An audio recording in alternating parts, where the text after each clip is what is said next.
The Property Line. Welcome to the Property Line, where we get to discuss matters relating to property across the value chain. I'm your host today, Moses Lutalo. With me on the panel, I have Andrew from the Architects Society. Then I have Corey. At a good time, I'll give them an opportunity to introduce themselves. But we are here to talk about matters relating to green building, sustainability, which is a very topical item. And we think along the way, we'll be able to engage and make our listeners and viewers understand better what sustainability is all about and what we intend to achieve by handling this sort of conversation. Andrew, please, you can introduce yourself. Thank you, Moses. So my name is Andrew Amara. I'm an architect. I run a practice called Flame Consultancy Group. I'm also a member of the Uganda Society of Architects.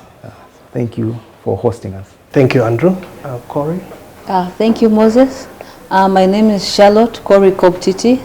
I work with Easy Housing as the Senior Sales Manager in Uganda. Yes. Thank you, Corey. Moses Lutalo is my name, like I introduced myself. I run a practice, Broad Property Group in Uganda, but I also sit on the board of Association of Real Estate Agents, and we're very keen to drive the sustainability agenda in the industry. Just moving on quickly, we know globally sustainability and green building has been very big on the agenda, and the reason is if you look at the global CO2 emissions, property development contributes about 40% of that.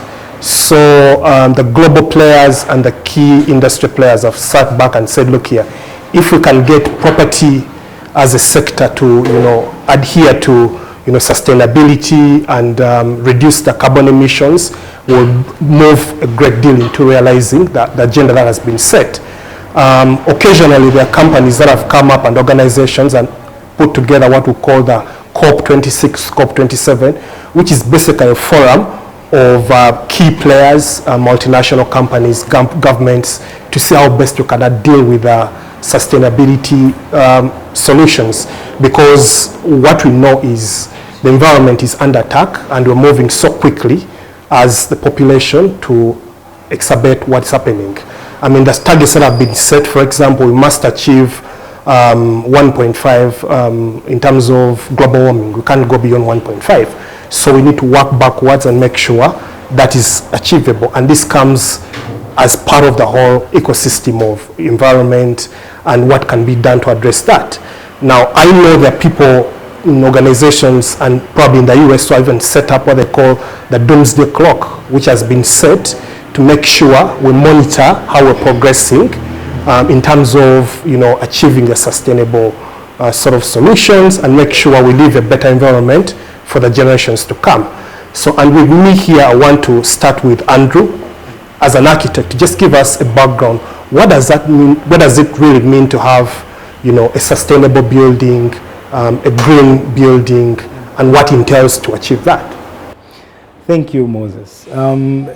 Green is a very interesting topic. I mean, because some would think it's a green, something colored green, but really it's different.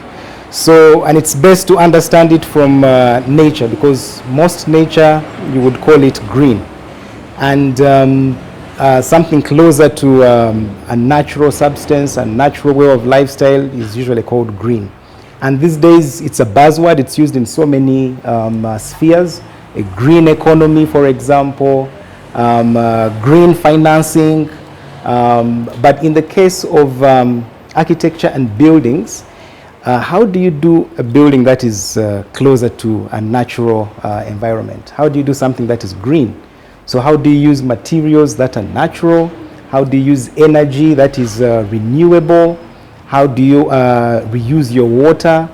So when one says a green building, you're talking about a building that has little or minimal impact on the environment, and a building that uses less of water, where you use clean energy, so that at the end of the day, the building is having a very low impact on the environment, but also generations who will come ahead will also find other resources to do their own buildings. So I need to simplify the term I would phrase it like that. Thank you, Andrew. Yeah, what we've come across more often are the sort of rating agencies that certify and say this building qualifies to be rated. I mean, can you speak more specifically to some of those agencies and what they would go through to, you know, address or declare building green or otherwise? Yeah, so we just don't want to take somebody's word for it that this building is green. So across the globe, different organizations and bodies have come up with several metrics on how to measure what is green. And they use different parameters. Some of the more common ones are water. Are you saving on water?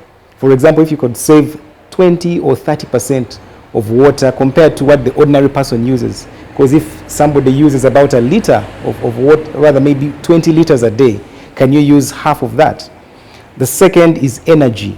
Can you save the energy that you're using? Are you using less of the energy, or are you using clean energy? Energy that is from the sun, or energy that's from the wind, or energy that's from the earth. That is clean energy, as opposed to energy that is toxic and harmful to the environment. The resources, the materials that you're using, are you using natural materials, for example, wood or stone, as opposed to processed materials like metal or glass that really go through several processes of burning and toxins to make them ready for the building. So several of those metrics are then gauged and given a percentage, and then based on that, a rating agency would then say, yes, this building maybe has attained a standard level or has attained a 2-3 rating or so. Now across the globe, we have different organizations that do this. For example, in America, you have the LEED group of rating. In Europe, there is BREEAM, which is more familiar with, which is more common to the European countries. But the World Bank has since developed a rating for the Global South or developing countries like Uganda, and this is called EDGE. But I think also different governments are trying to localize how they can rate green buildings. Of course, Uganda is a bit behind, but there are steps that different agencies are making to find a way to get a rating system which is relevant for us. Thank you, Andrew, for that. I think we've been talking about buildings, and when we talk about buildings, the imagination is we're looking at commercial buildings, but I mean, green and sustainability can also be in the residential space. But as someone who operates buildings and deal with buildings on a daily basis, I would like to say that much as the design aspect to the property is very important, when you look at the ecosystem of managing, maintaining a property up to disposal, that component also has to come in. For example, if the architects have designed a building and put it up as a sustainable building, a lot of the work has to come into how do you manage your energy, how do you run your water, how do you, run everything to make sure it's compliant with the environment. And increasingly, we're seeing now occupiers, especially the global occupiers, who are very keen on getting into buildings that are green rated or environmentally sustainable. And the reason is simple, because if, for example, when you look at the global occupiers and what they want to achieve, so if I'm a big oil company and I'm involved in fossil fuels somewhere, I need to be in an environmentally sustainable building so that I can get some carbon, scores that I can offset in the long run. So that is very important for them. Unfortunately, we don't have buildings in Uganda that are to that level, but we've seen occupiers that are looking forward to things like that. Now, that is on the commercial side and the big buildings and all that. Now, when it comes to residential, I know there are entities in Uganda through the Belgium embassy that have come and said, okay, these are design criteria for what our aspirations would be for a green home, green building and all that. And with us on the panel, there's a developer who has taken deliberate steps to make sure they come up with solutions that speak to sustainability. I mean, Corey, can you talk us more to what you guys are trying to achieve, how you're going about your construction, the materials, and all that in terms of your product proposition? Okay, thank you, Moses. Our company is Easy Housing, and our headquarters are in Netherlands, and we are an international organization. Right now, we're operating in Mozambique, in Ghana. We are yet to operate in Kenya and Tanzania, and we started operation in Uganda in August last year. So We are basically urban, affordable developers. We work with developing partners, and this helps us, and the developing partners are local, so it helps the building process to be as short as possible. Now, we also have a partnership with a forestry company in Busoga called the Busoga Forestry Company. That is where our timber is sourced. That is where our timber is treated and transported to the site of the client in question.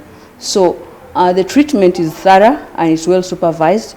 So I know the majority will say they are termites, they are snakes, but we treat timber 100%. And because of the quality of our treatment, it stands the test of 100 years in terms of durability. Then when it comes to construction, you see most of the houses, like in Uganda, for example, there's a lot of flooding. But when we refabricate the timber from the site, from the off-site, from the factory or the local timber workshops, we train those carpenters, us as Easy Housing. We train the carpenters, we make sure the carpenters are local. So in a way, we are also providing employment for the locals in Uganda. So we train them, we equip them very well, we make sure the timber is well treated, and what we only do on site is making the foundation. So the foundation is the only thing that is constructed on site. The rest is got from the factory, already refabricated and transported to the site, then assembling is done. If it's just like, say, one house, say Moses, your house, the house should be ready in just a month's time. 2 weeks for the process, then 2 weeks for assembling on site. So it's that fast. But if it's a relatively large project, say we are looking at 10 houses, we are looking at a process of 1 to 3 months at most. It's still short. So the advantage of constructing using timber over the brick, metal, and sand is that the construction life is short. So you can actually construct as many as possible. As a developer, your return on investment is fast. So again, we are very, very affordable in terms of price, because our price per square meter is like $250, which is really affordable. We do studios, which are good for the startups, probably the bachelors, the spinsters. We also do 1 bed. We also do 2 bed. And our kind of construction is incremental, meaning, Moses, at this time, you have money that can only construct a 2 bed. Maybe years ahead, your income will increase, and you'll want probably to have a 3 or 4 bedroom. So our kind of design that is circular allows incremental kind of construction. So after 5 years, you can say, now I want my 2 bed to be a 3 or a 4 bed. That is an advantage that we have over the normal construction. Because with the normal construction, you'll not say you're going to put down a storied house, your brick, all that costs. But here, you're not going to invest again in a fresh start. You're only going to increase on the space of your home. So that is a very good advantage. And so anyone can own a house with Easy Housing, being your developing partner. Yes. Thank you, Corey. I think for me, that's exciting news from, trying to address the housing question in this country. But often the questions that have come out, especially every time you introduce alternative ways of construction, are things like durability, sustainability, but also market acceptance. We'll be taking a commercial break, then come back and take on with Corey. Ladies and gentlemen, welcome back to Property Land, the show that brings you everything to do with real estate, construction, design, and building. There's one aspect of real estate development which I think I want Corey to speak to, which is the financing side. I mean, we know globally governments have committed to finance green construction, green buildings, and what needs to be done in terms of bringing the money, because it's one thing to have the product, but to be able to scale it to a level where you can now make impact in society, you need a bit of funding. Corey, have you gotten any special funding? And the reason I'm asking this, in Nairobi we have green bonds that have been issued, and people are putting up student accommodation out of green sort of financing, which should be cheaper than when you go to a commercial bank to take out a loan. Are you seeing some of the financing coming your way to really emphasize the green aspect of our construction? Yes. But majorly we are working in partnership with property developers. Say, Moses, you're a property developer, you have your own land, and you will give us the financing in phases to, of course, protect your finances. We do not want to be like the kind of investors who will come in, you give them 100% financing, and they disappear without the project. So to make you comfortable with your financing, we make sure you give us the phases as the construction progresses. Probably at a foundation stage, you can give us a percentage, say 20%. Then as we are putting up the wood and roofing, you give us another percentage, say 50%. Then upon completion, you give us the balance. Then there, both of us are safe. Okay. And you're confident to even refer us to other property developers. So we are not financing projects. We are working in partnership with property developers and building partners. Okay, thank you, Corey, for that. Maybe the other question again comes to you. Is your model scalable? For example, right now you're dealing with individual developers. If you're to partner with a financier who says, okay, I can put together a bond, a green bond, maybe bring in maybe $10, $15 million, we acquire land somewhere, and we're able to put maybe 200 homes that can be sold. Is it something you guys are looking at? Because where we're seated, the only way we can achieve the sustainable sort of goals we're looking at is if we can do scale. Scale means doing more houses than just 20, 10. That's when you can actually have real impact on the environment, and we're looking at having tangible impact. If we're going to meet the CO2 emissions, we're going to the sort of the global warming targets that have been set, we need to be able to work on scale. Is your model scalable? Have you thought about rapidly growing it to meet that sort of requirement in future? Yes, our model is highly scalable. Actually, as Easy Housing, you can define us in 3 things. Sustainability, we are very scalable, and social. When I talk about being social, is that we are providing the locals employment. We are training them. We do not want to go to Netherlands and bring people to construct. We also want to add value to the locals. Then also about being scalable, it's because one, our timber is already prefabricated. We already have enough stock. Ours is to just get the client, make the order, then ship it to the site and do the assembling when the foundation is already laid. And given the construction period being at most 3 months, of course we are going to do many and many homes with Easy Housing. So we are very scalable. Thank you, Corey. I would like to go back to Andrew. From a technical design perspective, do they need any approvals? For example, if I want to do a storage building, I would imagine the structural engineers and all the other people within the value chain will get involved. I mean, how does that come through from really a technical?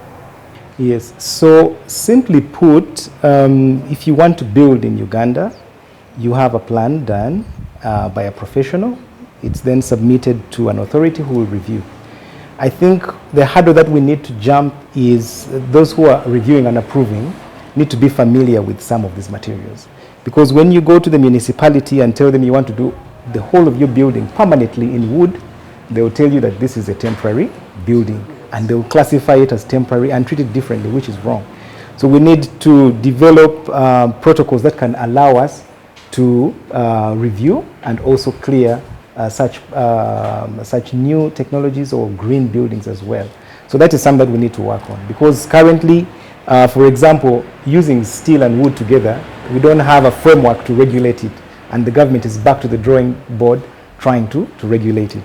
And as we continue to go along, if I wanted to use, for example, rice boards to build, the municipality may say, no, don't build with rice boards. And yet that is a very renewable board, which is durable and it works great. So we have some work to do. The other thing I wanted to also share on is the question you asked about financing, because financing is broad. You could look at it at the macro scale, and this is where you're giving money to the big players. And like you said, there are many global organizations that are trying to encourage green building. For example, the IPC Climate Action Body has a lot of money that they will pour into a climate smart project. Or the World Bank has different funds or seed capital. If you are a builder out there and you have a new green technology and you have a good proposal, you can write a paper and get funding. So there are many venture capitalists who are willing to fund impactful projects that are green and safe for our city. So there is funding out there for developers, right? And that's at the big level. But also when you trickle it down to the macro level, I mean a homeowner, when you come together, for example, under a circle or as a group, there's also opportunity to get funding because that's a bit more accessible. But our banks need to calibrate and be more receptive to homeowners who want to build with stone as well. The other issue also of funding is those who are providing the solutions. For example, solar solutions. These days you can get a solar package and you pay over time. You don't have to pay upfront.